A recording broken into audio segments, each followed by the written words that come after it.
So I've come here to meet archaeologist Colin MacDonald, a former curator of Knossos. I know that you've dug up some Theran pottery here on Crete. What do you think's going on there? Why do these two islands have such a close relationship? Well, first of all, you're quite right to say that it is a very close relationship. But Thera I see as being a kind of neutral trading point, a sort of nodal point in the Aegean, which was used by Crete, so that many of the traded items in Thera would have found their way down to Crete. And you see, Crete did not really produce many raw materials of its own, so it had to look elsewhere, and perhaps this is another key to its making great strides. It had nothing and therefore went in search of everything. Crete and Thera each had their own distinct characteristics, but they shared the same dress code, language, religious rituals and technological advances. In a further link to Plato's Atlantis, they revered the same sacred animal, the bull. This beautiful relief shows a bull in mid-charge. Now, what you've got to remember about the bulls of the Bronze Age is that they are actually a species which is now extinct, called aurochs. Aurochs were huge creatures.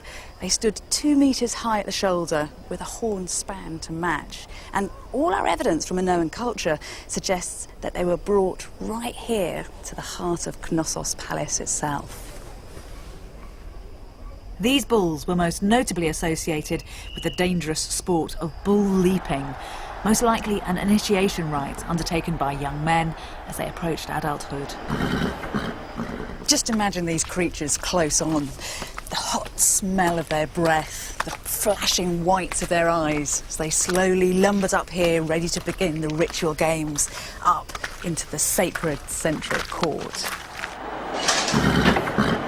And ranged all round here in their fine jewellery and brightly coloured clothes, the cream of Minoan society. All protected from the sun by billowing canopies, waiting for the spectacle to start.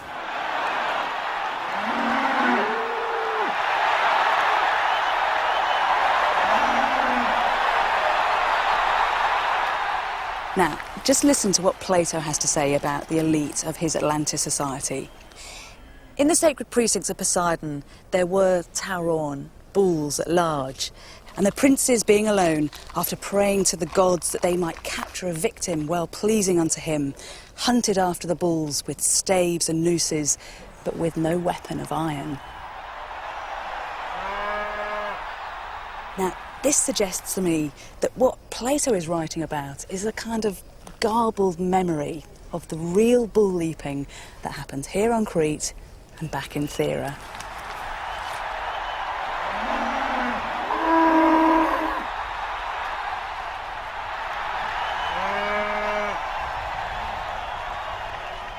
That is exactly what happens to memories down time. A storyteller, in this case Plato, picks up on something he's heard, you know, maybe in the back streets of Athens or the city's port. Amazing tales of a long-lost civilization where men were equal to bulls, where palaces glittered and were then destroyed. And he uses those stories for his own purpose. It's definitely not history, but it is a very informal way of passing information down from one generation to another. It's almost history by accident, if you like. And to be honest, it's all the more valuable for that. But this beautiful, sophisticated society was sitting on a geological time bomb. And around 1620 BC, that bomb was set to explode.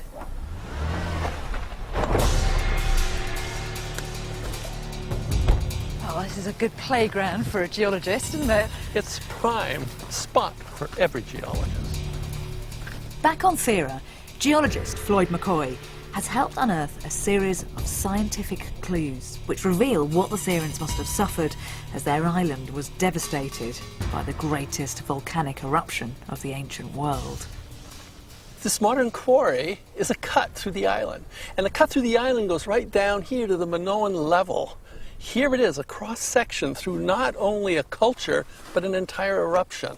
So what I'm touching now, this is earth that they'd have been farming in the Minoan period. This is a surface that man walked on here.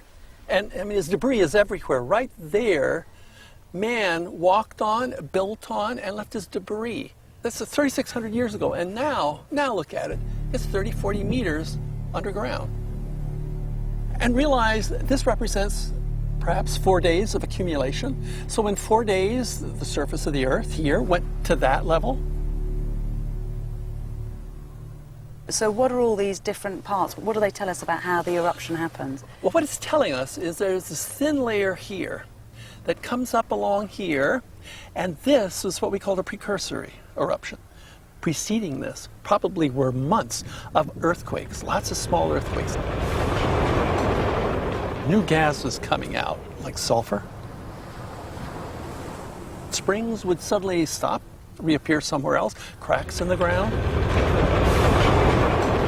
I mean, they don't know why it was happening, but something dreadful was beginning. I think the sense was pure fear.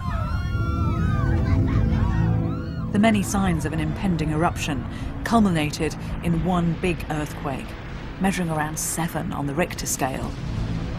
It rendered the town uninhabitable.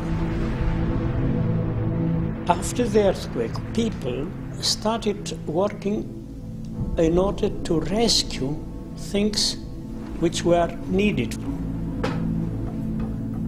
We have found quite a lot of beds, tables, etc. And these were trapped by the pumice.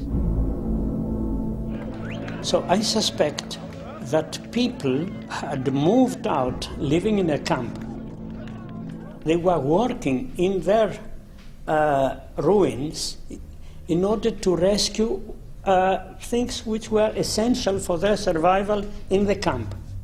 At Pompeii, it happened quickly, in a few hours, I think, whereas at Akrotiri, they had time to prepare. No victims, nothing has been found within the settlement, so this was an organized departure.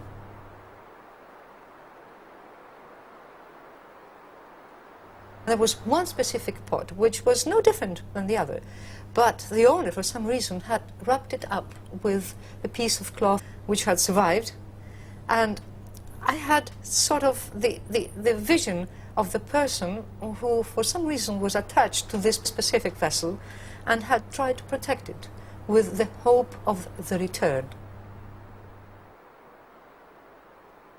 Of course, they were familiar with earthquakes. An earthquake was not the end of the world. The end came after. The troubling earthquake was just a prelude to the main event, an eruption on a scale the ancient world had never experienced before.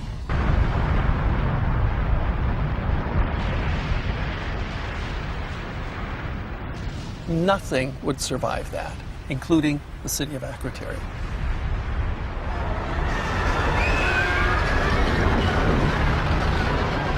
You'd be buried beneath the pumice. If that didn't happen, the pyroclastic flow would just grind you to little tiny bits. And if that didn't happen, then the fine ash would get into your lungs, block it up. And that same ash, mixing with the fluids in your body, would turn to cement. There's no way you're going to survive this.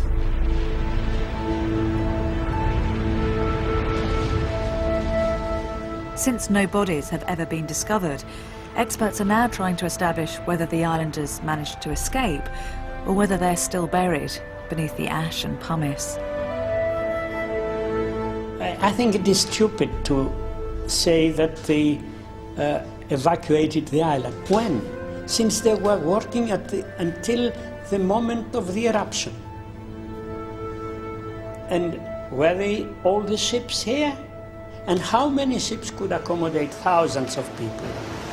So I do not believe they evacuated. God knows where the people have gone. I believe that they were camping somewhere near, in the vicinity, and they will be found there someday.